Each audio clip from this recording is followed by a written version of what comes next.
We'll get started and people can continue to trickle in. My name is Kave Akbar. My pronouns are he, him, or anything respectful. I come to you from unceded Lenape territory in the middle of Iowa City, Iowa.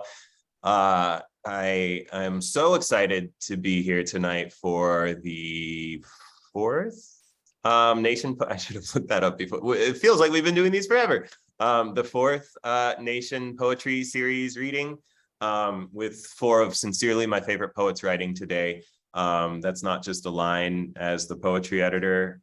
They pretty much let me do what I want, and I have the great luxury of just being able to publish my favorite poets and my favorite poems all the time, which is a really cool superpower to get to have, to just kind of create one's own personal poetry mixtape of like all the greatest, most exciting things in the world to one at the moment. And so these are assembled before you. I'm going to stop talking very shortly and cede the floor to my betters. But I did want to say, consider subscribing to The Nation. It's the oldest continually running weekly general interest magazine in the United States. It was founded in 1865 by abolitionists. I sincerely believe in the work that they're doing, and they take poetry really, really seriously. They believe in poetry that is not just an ornament to the editorial content in the magazine, but that illuminates and complicates the editorial content and vice versa. And I really believe in that. That's why I feel so good about this position. That's why I feel so good about these poets assembled before you. Once the chat is functional, which I'm sure that at some point I'll be flailing my arms to alert you to that effect, please feel free to gas our poets up. If you like something, say something. If there's a line that stuck with you, if there's something that felt exciting, if there was something that moved you, if there was something that excited you, feel free to let the poet know in the chat or let your peers know.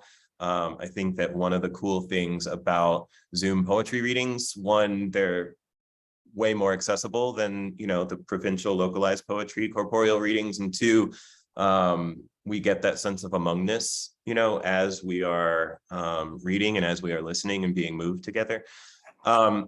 So without further ado, our first poet is Codjoe, one of my very, very, very favorite poets, one of the poets whose first books I was most eagerly anticipating in the world, honestly. And then it dropped, and it even exceeded those expectations, right? Like my lofty, impossible expectations that I had that were just obnoxious of me to be holding because like no one could live up to them. Somehow made a book that does and did live up to them. And it's absolutely thrilling. It's called The Bluest Nude. I'll post the link to buy it like 12 times in the chat. Don't worry, you won't be able to miss it. But it's an extraordinary text. It's one that we're going to be reading for a long, long time. And has won all the things. She also has a chapbook with the Northwestern University Press chapbook series, the Drinking Gourd Chapbook Poetry Prize, which for my money is the best chapbook prize in the country. Their pedigree and the list of winners is just, it's extraordinary. Among her other honors, she's received a 2017 Rona Jaffe Award, a Creative Writing Fellowship, and National Endowment for the Arts, and an NYSCA, NYFA Artist Fellowship. She lives in New York City and works in social justice and the arts. One of the smartest, most exciting poets you're ever going to hear read poetry. Just her first book, but this is a poet that we're going to be learning from for a long, long time. So Codjoe. Thank you, Kaveh. Oh my word. Such a pleasure to be gathered and in the amongness. I love that. And I think like every time I get to be in this kind of virtual poetry reading space, it's newly wonderful. So I'm really happy to be here. Thank you, Kaveh. Thank you, The Nation. I'm happy to read with Ilya and Katie and Vanessa. I'm going to read a couple poems from Bluest Nude, and then I'm going to read the poem that was published in The Nation. So, yeah. This first poem that I'm going to read is the first poem in the book. It's called Blueprint. As I lay on the prickly grass, grasshoppers chattered in my hair. I stroked the ground like a beard. No one sang. The whole sky was watching. It's animal piss in the dye pot that makes indigo blue. Blue seeped out of me, but I wanted to forge it myself. I was obsessed with making. The yellow leaves browned. The sugar pine needles refused to shed. I couldn't get the pigment right. It kept turning to mud. I had attempted this before. Making wine from another's body, stamping and stomping my grape-stained feet. When I rose, I left the print of a woman behind. I noticed the pear tree, how it gave without question. I asked anyway, was asking again. Collecting broken seashells and tiny elephant figurines, I needed a herd of blue. I soaked black beans for the color they left. My blue was a habit, a kind of river I stepped into, sometimes crossed because it held the sky so perfectly. I swung the axe. I swam with my arms. I hammered nails, though crookedly. Timber was my sacrum. Timber were my metatarsals. Timber was my lungs' pink flesh. Timber was my skull. I was a blueprint, blue on blue, mapless, but for those warm bones and my red heart barking. And when I turned without making my skirt a basket, when I turned from all the fallen pears, the sky was full of shaking, wet with river water. It wasn't rain that fell. Whatever it was, I collected in the cups of my hands.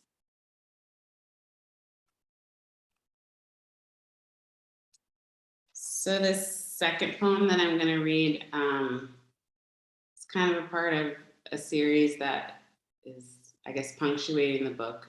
And it has like a blank that the reader fills in. So I'll pause and you can fill that in with whatever makes sense. After the time turned like a mood ring, my mood changed like a thunderstruck sky. The sky changed like a breast engorged, staining the front of a white silk blouse. I got laid off. I went 13 days without wearing a bra. I changed my mind about the fiction of money. Money changed hands. I washed my hands religiously. Religion changed into sunlight. Something allowed to touch my face. My face changed into my mother's. No, into a mask of my mother's face. Traces of heartache changed into the pain in my right hip. The stock market dipped. The S&P fell freely. I did not fall to my knees, promising to change my life. The price of paper towels changed, and the price of toilet paper, and the price of white bread and milk. Whiteness did not change. Some things stayed the same. We named the moon for its changes, but it remained the same. Gravity pulled at my organs like the moon's tug makes a king tide.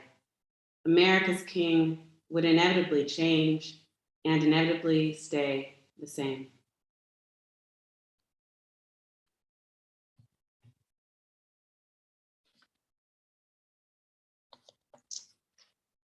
All right. Another name for America is time, after Wanda Coleman. June, we die. June, soon we die in March, April, May. June, mother, may I? Yes, you may. June, mother, your back is turned. Ah, there's your face. June, we march. June, January, Arbery, March, Taylor, May, June, August, remember, October, December, December. June, we march. Everyone is a world to someone. June, if another person uses knee on the neck as a metaphor, I will scream. June, I teach myself how to run, walk run, walk. June, I pay quarterly taxes to the government of the United States of America. June, 2 friends miscarry. L's father succumbs to pancreatic cancer. Jay's mom is killed in a car crash. June, I turn off the news because I can turn the news off. June, I name the world. I name the time and its sands. June, June, a neighbor loses his wife and daughter in 1 week. I remember standing across from the daughter. I can see her face. Years from now, on an astonished June day, her son will confuse memory for photograph. June, the first snow. June, a world becomes a repetition, a cry. June, America. June, this is your July freedom. This is your threshing floor. June, my mouth is lying wide. I reread June Jordan. My name is my own, my own, my own. Lucille Clifton. And the land is in ruins. No magic, no anything. Gwendolyn Brooks. We are lost, must wizard a track through our own screaming weed. June, we jazz, we. June, I bite my fist. June, I cast my pathetic, triumphant ballot. June, shucking corn, I find a worm. June, I look over my shoulder when I run, walk, lurk, lurch. June, I pay quarterly taxes to the government of the United States. If another person says a few bad apples, I'll, ah. My mouth is roaring with a human head. June, Clifton, the question for you is, what have you ever traveled toward more than your own safety? June, I sing insufficiently. June, a word becomes incantation. June, one of many graces. June, I haven't ever cried. Thank you.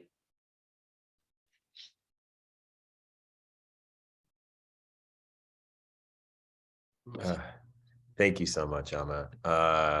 Yeah, I mean, I'm in the unenviable position of having to make sounds after that moment when I think we all just kind of want to be sitting and letting the sounds that Amma just put into the air rattle around our brain skulls. And here I am sort of sullying that.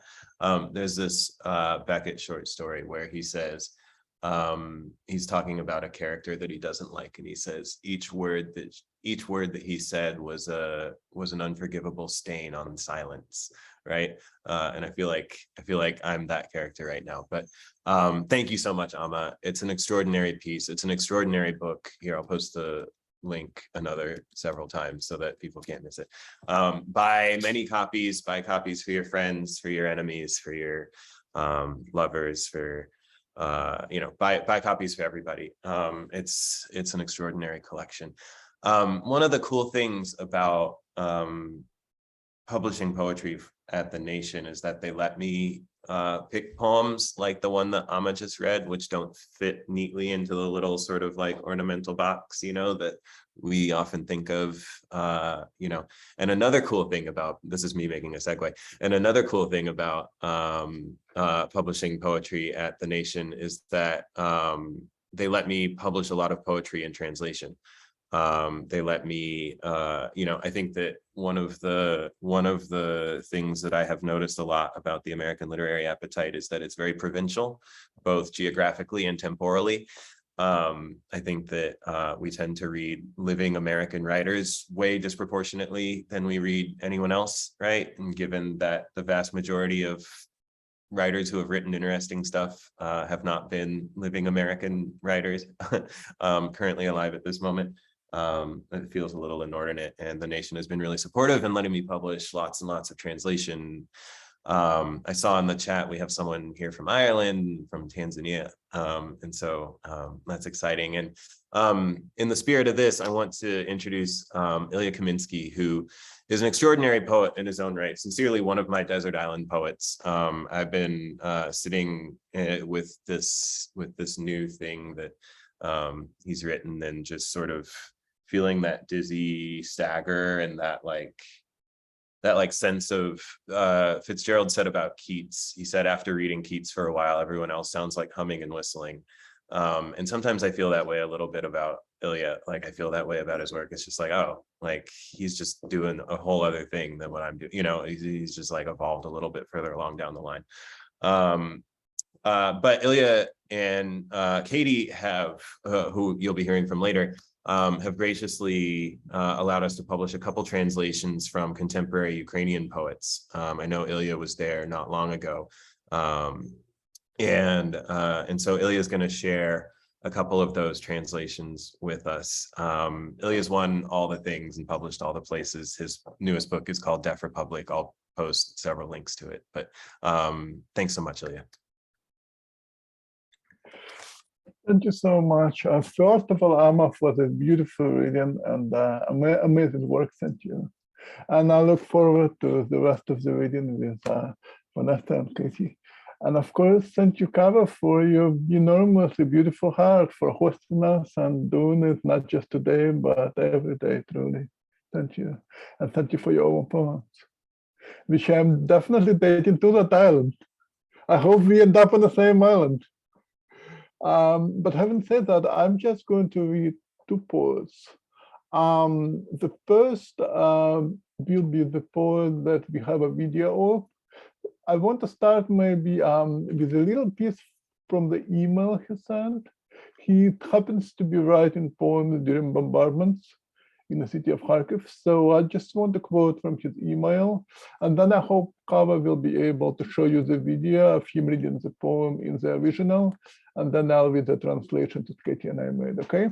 Yep, I've got it ready whenever, Ilya. So just sort of flail or say something and I'll be ready to switch it on.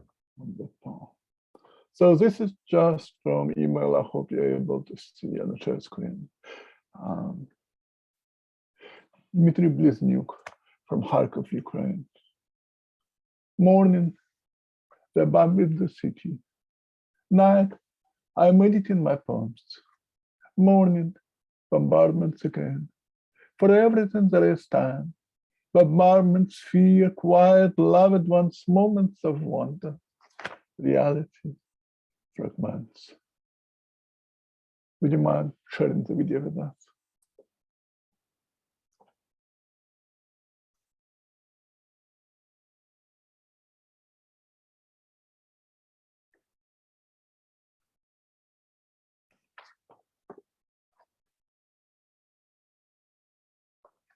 Everyone can see this? Sorry, I was muted. Okay, let me can you hear it as well?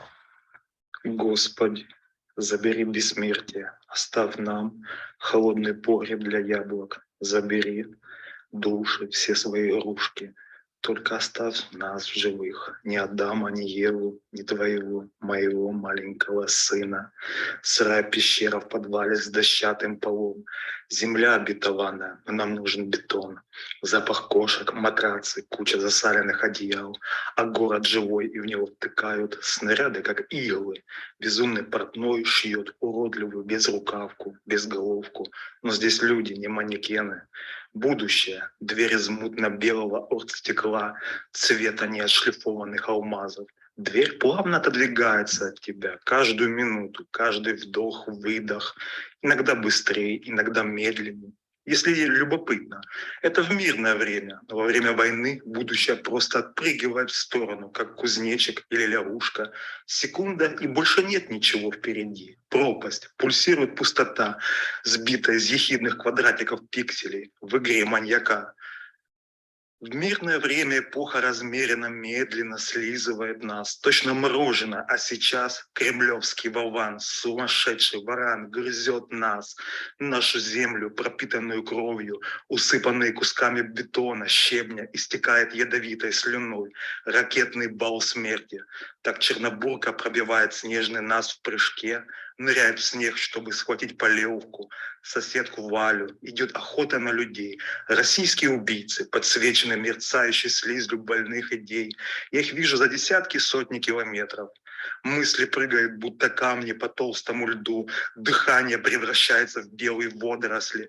Держимся за руки, черно-синяя пустота. Голодная ночь, исполинская пума обнюхивает балконы.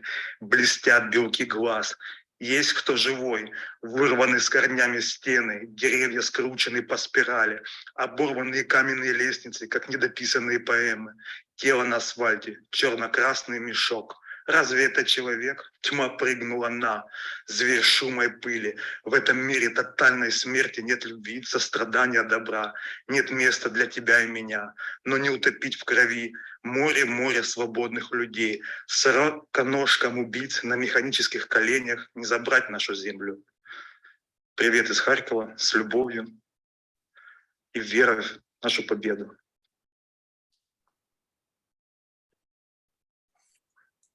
Thank you so much, Kharkov. This was a poet, Dmitry Blesnyuk from Kharkov. Now I'm going to read the translation in English, but I'll share screen so that you can follow because I speak with a pretty heavy accent. Okay. Take immortality, God, but give me this cold April cellar. Take souls and other toys, but let us leave. Not Adam and not Eve, but your sons, not your sons, my son's life. What hole in a cellar with a wooden floor is a promised land. But no, we need cement floors and the smell of cats and mattresses and a bunch of solid blankets. The city breezes, though they poke us with missiles, needlework. Watch, I'm a tailor makes of a city headless costume without hands. This is your human being, God, and not a retail display mannequin. The future is a door of mud glass of color of raw diamond. This door is opens inside my chest every moment.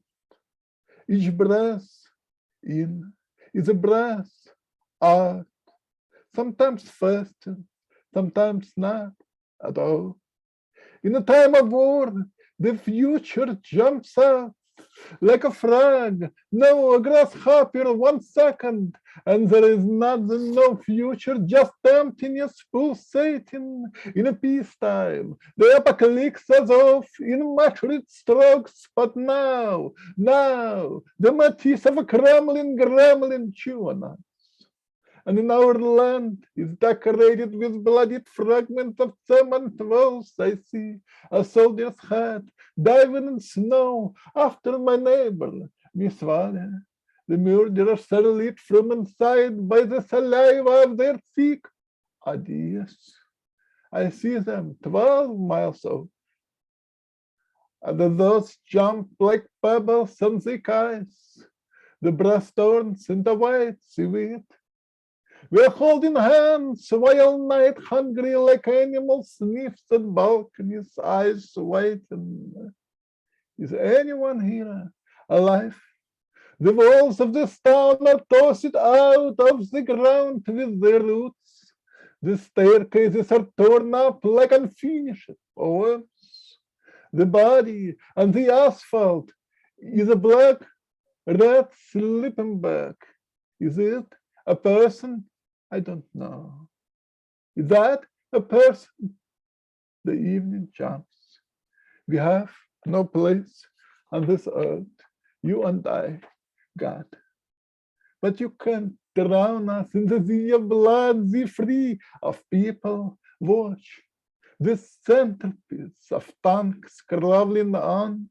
Their mechanicalness once swallowed this street that street, this street.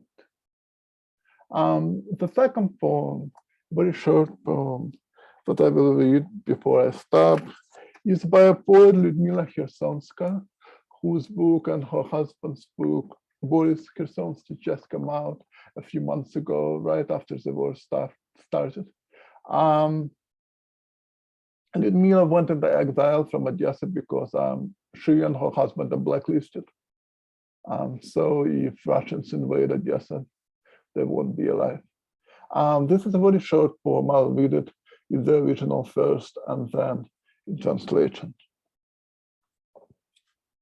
Хвост, который виляет собака, язык, разговаривающий человеком, лопата, закапывающая гробокопателя, кисть, рисующая художника, бедро, виляющая танцовщица, весло, гребущее теми, кто в лодке голова, думающая человеком, да мало ли что. And here is a translation. Lyudmila Khersonska. See the tail that wags the dog. See the tail that wags the dog. Language is speaking the man. Look, the shovel is making a hole in the grave digger. Brushes paint artists into the walls. The heap is waiting the dancer, see? That oar is rowing every person in the boat. Don't you see it? Here is a head that's in command, in time, a man. Thank you.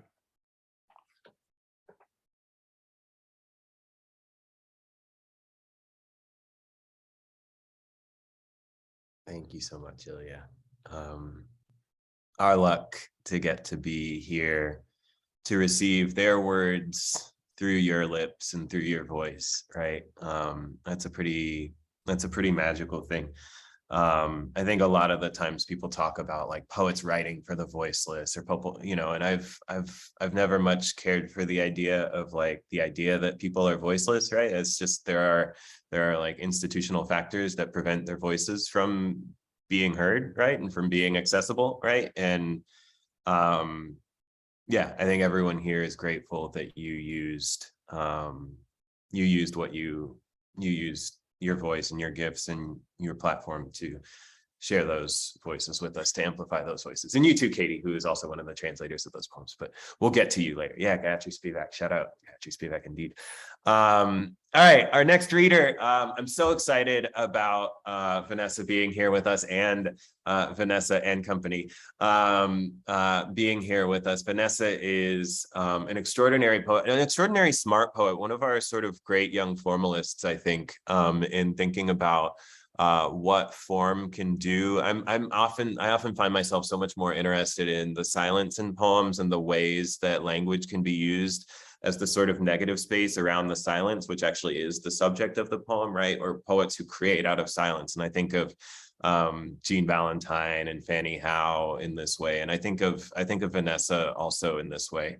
I just think that she's so smart in what she does on the page, and the way that those silences become tangible and you can hear them, and they really sort of sing in every direction. And she's also an extraordinary cultural critic, also, you know, just a broadly, you know, like a broadly smarter person that I would be like intimidated to sit across from at a dinner table, you know, because, you know, I'd be just like racing to try to keep up with her big brain. She's won a great many things, and I'll tell you about them in 2 seconds. Sorry. She's won a Whiting, of course, and her first book, Beast Meridian, was an extraordinary book that I still have. At some point I bought like a dozen copies, and I've just been giving them away as gifts, you know, because it's just like a book that I think everyone can benefit from spending time with. An extraordinary poet. We're really lucky to have gotten to feature a recent piece in our pages, Vanessa Angélica Villarreal. Thank you so much, Kaveh. I am just speechless. I'm rendered speechless by this reading. I can't believe I'm following these incredible poets and reading with you all, so thank you. I'm going to read the piece that the Nation ran and a couple of other visual poets. Can everybody see, well, sort of see what is going to be read here? Okay, let me see. For some reason, the menu won't move out of the way. Okay, got it. So this is table border collapse. This is actually, so sometime during the end of the Trump presidency, they declassified these sheets, these essentially spreadsheets of parole denials for children. What was brutal to me about this, and I'd seen some parole denials, but the ones that were declassified were particularly brutal to me, just because of the depersonalization that's happening with this, first column that says parent does not wish to separate, as sort of, the anchor for all of these parole denials and essentially, family separations. I just read this last week at Skylight Books, and I had 3 other poets each read a column while I read the 4th column. That seemed to work okay. So just imagine in your mind that 3 poets are reading the data, this onslaught of data, as I read this 4th column. In America, the land is a ghost of the land. In America, the land is the land of the ghost. In America, the land of the ghost in the land. In America, the land is the ghost. In America, the ghost is the land. In Erica, the land of the is the free ghost land. Table, border style, solid, border style, law, empires, bottom line, gross domestic product, lifespans, border style, a timeline moving forward from an ancient south, the line itself a manufactured record, manufacturing a state, dividing those who remember from those who don't, those who belong to the past from those who belong to the future, border style, manifest, future equals forgetting, who is entitled to a destiny, parent table, TD, nth child, the fates equals child.value, row.cells, cell value, the wolf womb, the time wound, the dark pines shining back eyes, the shine back, the wailing woman, the strike from a man, the scalpel of the state, the cut flower, the fist in the girl, the half moon between nations, the first generation border patrol, the drawing of a cell, the coyote's den, the way out. Global values. Input ID equals orphans, value equals unset, orphans equals 5,500 initial, orphans inherit, orphans revert, child table equals nested, border style hidden, display table cell, overflow hidden, visibility hidden, border color inherit. Every migration is the carrying of a child toward home. Border style, family photo. Mira el piojito en chanclas, still screaming for his mother, next to the man with a gun, Chiron. Experts debate. A child's abject terror, abstracted on loop. A silence between sides. Sound check. Back to you. So the CSS in that poem, I was really compelled when I was looking at it, from a different perspective. I think I was messing with something on my website, and to make lines on a spreadsheet or table disappear, you type border collapse, to tell the table to make the borders disappear. So I thought that was just a really interesting poetic piece of coding. Okay, What's next here? The next one I'm going to read is Settlement. I flee to the edge of this country, and the two stag dark stand on an escarpment, undoing itself in ash. Not yet a boy, I eat still the figs that bloat with inverted blossoms. When halved, sometimes a blonde wasp encalled in its violet lobe. This, of course, is the dream body eating its omen. California moons, a coast breathing oranges, a fire fast as horses, duplicitous husband, a steel great border extending its long law into the ocean, a wave halved. Never trust beauty to represent brutality.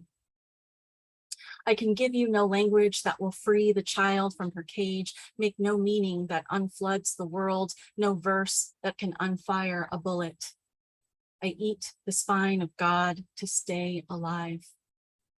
Eldest daughter to an eldest daughter of an eldest daughter, I citizen 3 child mothers at the river's door. Obedient bruise root, rebel virgin, doomed bride. Translate passage. The girl abandoned in a sinking marshland will never be named in America. America is just another boy with bad intentions, another flooding plot of discovery, drowning its ever lousier yellows. How many daughters have been paid to the ship? Dissolution, to witness my own water burial. At the cut bank, knife the rope and split the dress, maiden myself taut as an elm bow drawn, thighs seized red, holding a dormant knot. In every father's cruelty to his daughter is a husband recognizing the danger of himself. Every man a heat-trapped rancor, every promise a demon's gem. Mirror-born, the wolf girl will learn 2 names in the twinned land, tense with blood memory. Checkpoint. Border Patrol asks, place of birth. I speak. Exit the vehicle, legs open. The moon enthroned in oaks shines through the woodlace over the state. A father in the grasses. A headlight cleaves mother and boy. Another child at the edge of this country. Another body denied a metaphor. What regret can be daughtered deeper? So this one is called Canis Latrans. It's a relatively new poem. I'm reading kind of new work tonight. I hope that's okay. This one, I'd been messing with this idea of the Mexican gray wolf and the coyote being these animals that have this reputation of, that are indigenous to the land, but have this reputation of being menaces or, you know, like unwanted animals. And so they sort of wander the land, especially coyotes, right? Like, you know, as these scavengers. Wolves were almost completely wiped out. And as I was writing this poem or messing with this idea, the Uvalde shooting happened, and it just felt like another, and especially in that area, that border area, there are a ton of coyotes, and people are trying to bring wolves back in the area. And this idea of the Canis Latrans, which is the name of the coyote, just really stuck with me. So this is just kind of putting all of those ideas together. Diagram 2 shows the location of a wolf, a hunter, and a patrol. The wolf is standing horizontally in a field, and the hunter is upright in a rampart. The angle from the patrol is 65 degrees and 115 degrees. Give the angle of depression of the wolf. Diagram 2.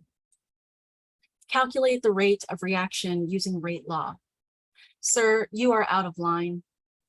In the emptied field of belonging stands a figure drawn between nation dreams. Snowblot, what inky sky storied your return?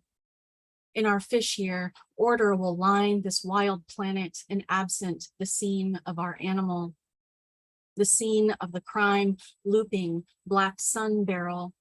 each flower flown from the edge of a demon's mind, my kind. I regret to inform you that the same sun cluster will take us all. I find you in the carcass dark, holding your ruin. You, my alone, knife a plum from the limb after you've flown. I mourn at the door of my blood. Swing, swung. And I'm just going to read one more. So I've been writing so much about brutality, and writing about love has actually been like a respite from writing about so much brutality. That's where, I Was a Good Wife came from. So I wanted to end on Make Love to Me Like We've Never Known Violence. Make love to me like we've never known violence. Like every leaving wasn't a country that seceded from your body. Like every lover wasn't crossing your wrists in trouble's rolling light. Make love to me like your people were never stolen. Like your blood has never been a question of belonging. And I will make love to you like a river unbraiding our countries. Like the mind of the ocean remembering your name. Thank you, everybody.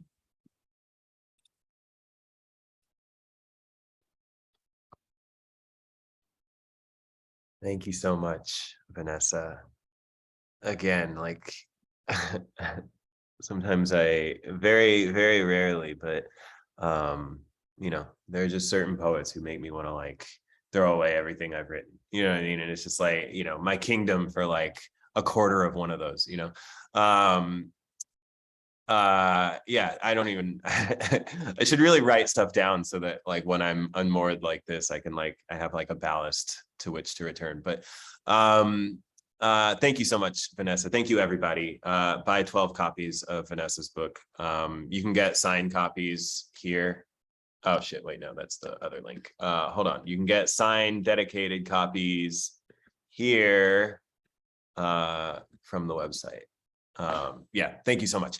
And that final poem was actually an incredible segue because our final poet this evening is Katie Farris, who also who co-translated the poems that Ilya read, and I want to acknowledge that too. And so I never publish one of my, we all have our little rules for ourselves, and in my editorship at The Nation, I never published the same poet twice, but I figured I could publish the same translators, like I figured, because like Katie's like, I published one of Katie's poems and then the translate. So I cheated a little bit there, but so hopefully,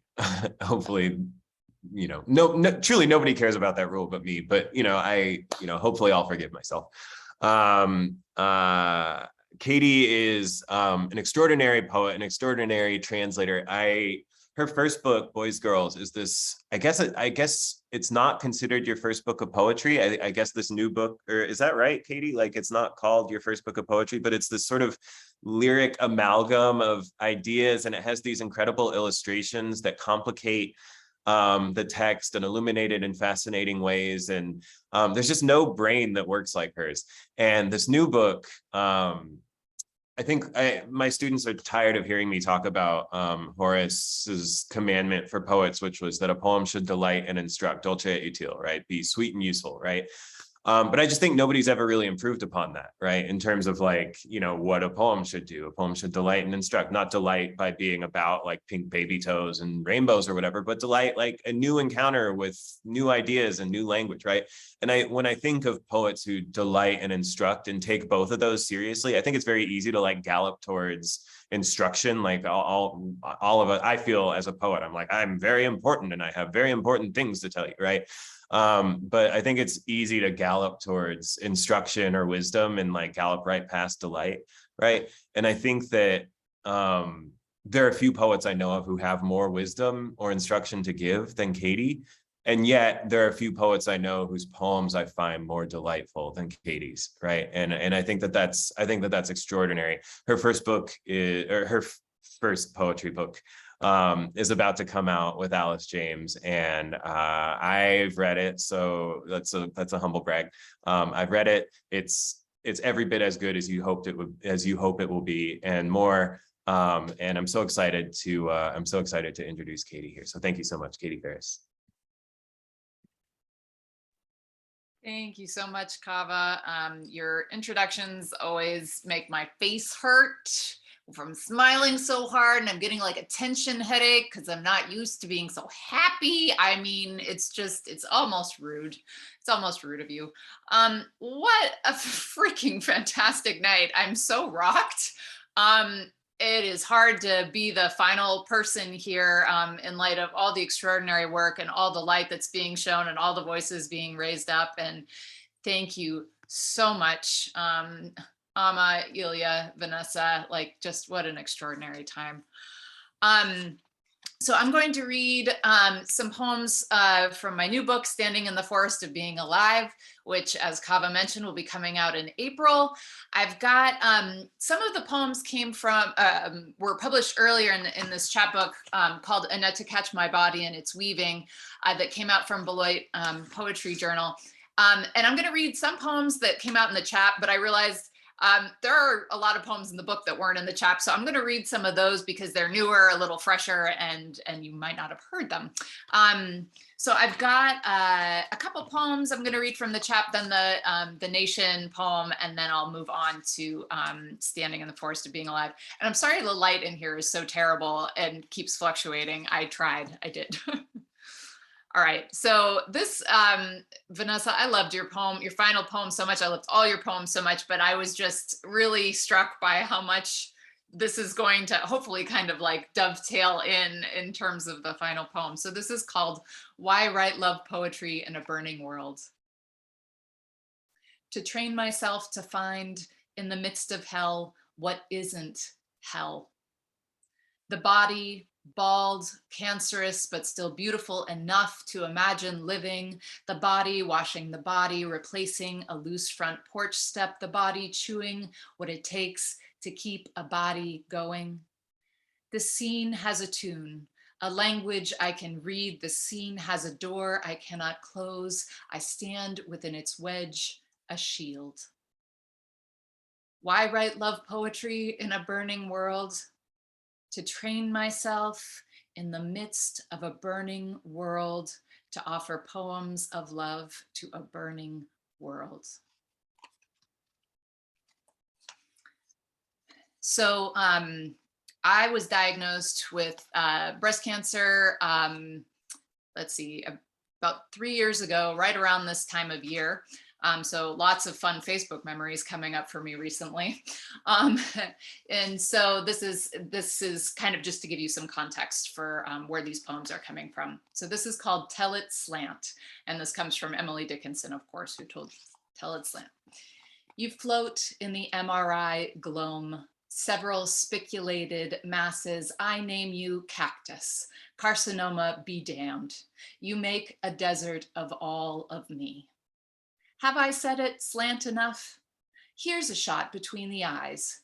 6 days before my 37th birthday, a stranger called and said, "You have cancer, unfortunately," and then hung up the phone. Okay, this is the poem from the Nation. It's called In the Event of My Death. What used to be a rope descending my vertebrae to the basement of my spine grows thin. In solidarity with my first chemotherapy, our cat leaves her whiskers on the hardwood floor. I gather them, each pure white parenthesis, and plant them in the throat of the earth. In quarantine, I learned to trim your barbarian hair. Now it stands always on end, a tribute to my superior Barbary skills. In the event of my death, promise me you will find my heavy braid and bury it. I will need a rope to let me down into the earth.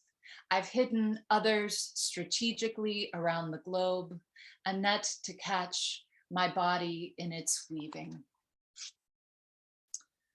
All right, so I want to move on into some of the poems from Standing in the Forest of Being Alive.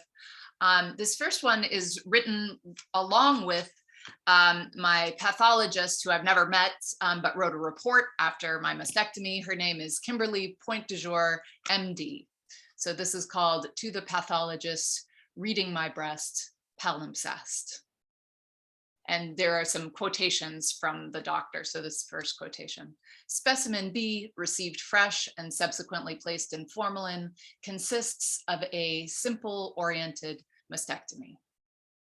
Dear doctor, you've done my work for me in your first line with your tidy slanting rhyme of specimen formalin. To rhyme mastectomy, I thought my dear friend's pregnancy. She and I, our birthdays 2 slender months apart. Both of us harboring rapidly dividing cells so near our hearts. How's that for art? Another quote from the doctor: present on the anterior surface is a tan, grossly unremarkable skin ellipse with an eccentric, soft, everted nipple. Beneath my grossly unremarkable skin ellipse, an inscription there of every kiss, a couple playful too hard twists, and late night drunken dare you strips, but mostly my own homely grip as I skidded into sleep.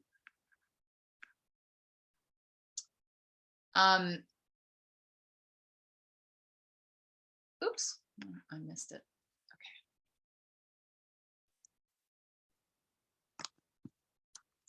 Sorry, I've lost my way. All right, I'm back. Okay.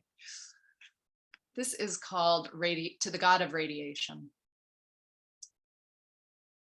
Given the unexpected choice between uncertain death and certain damage, I find in the mirror a woman, breastless, burned, who, in an advisory capacity, asks, "How much do you want to live?"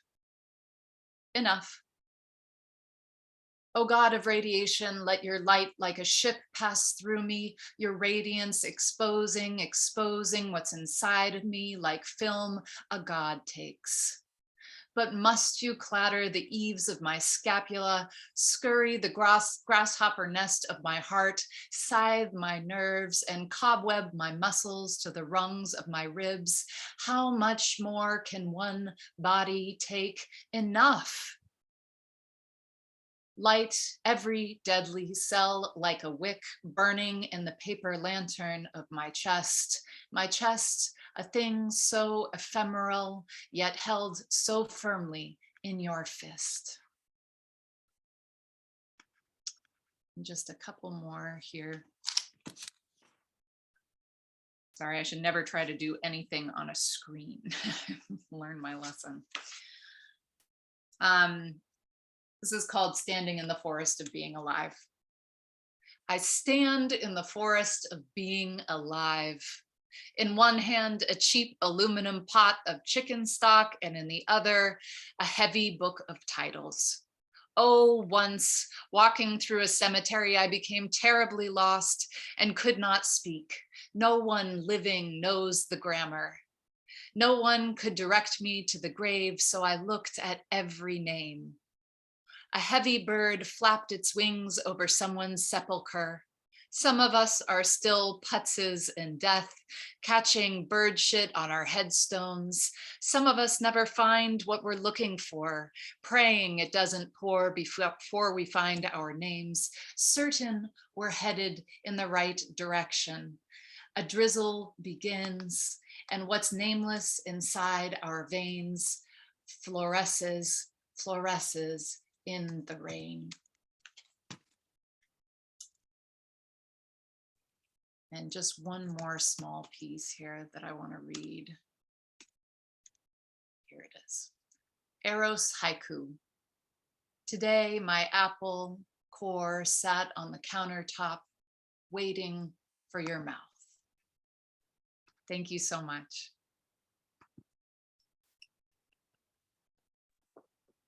Extraordinary. Thank you each and all. I think that feels perfect to me. I think that I don't think that we need to force questions upon you. I think that you guys have given us a full meal. And I think that we're all walking away from here absolutely sated beyond. Yeah, look how tidy that is, right at time too. Thank you each. I am so grateful to you for trusting the nation with your work and for trusting us here tonight with your voice. If you, this is the part where I say to please, shit, I had this.